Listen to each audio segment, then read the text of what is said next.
Mais qui a signé la pétition?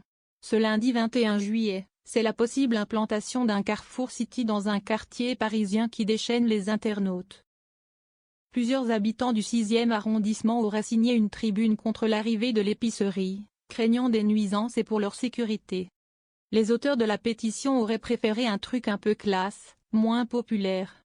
Un texte qui a provoqué un tollé, jugé comme le geste d'un repli sur soi d'une certaine bourgeoisie, d'autant que plusieurs signataires seraient des figures artistiques connues pour leur engagement pour les classes populaires. Débattu ce matin dans les grandes gueules sur RMC, le sujet a particulièrement intéressé Charles Consigny. Ce qui m'amuse, c'est qu'Alain Souchon l'ait signé, la pétition contre Carrefour City, note de la rédaction. Alors qu'il était pourtant le premier donneur de leçons aux bourgeois.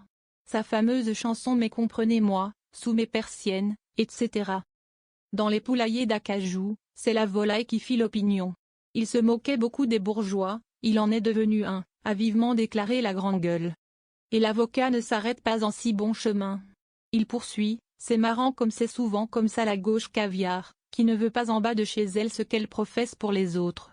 Ça m'amuse franchement parce que ce sont les mêmes qui, sur les plateaux de télévision, vont insulter celui qui osera dire qu'il souhaite vivre dans un environnement calme, préservé des caïras et des ivrognes. Ce qui m'amuse, c'est leur tartufferie. Il faut qu'ils assument, ces gens sont tranquillement de droite et c'est très bien. Ils ont le droit de l'être, mais sur le fond, qu'ils ne nous fassent pas croire autre chose. Une prise de parole égale aux idées politiques affichées du chroniqueur et appuyée par le présentateur, Olivier Truchot. Rien n'est populaire aujourd'hui à Paris. Mais c'est vrai, tu as raison, c'est plutôt la gauche bourgeoise, caviar qui manifeste. Pour l'heure, Alain Souchon ne s'est pas exprimé sur l'affaire, contrairement à Ruth Elkrief ou Pierre Richard, tous deux cités dans la pétition comme signataires, qui ont démenti leur lien avec cette histoire.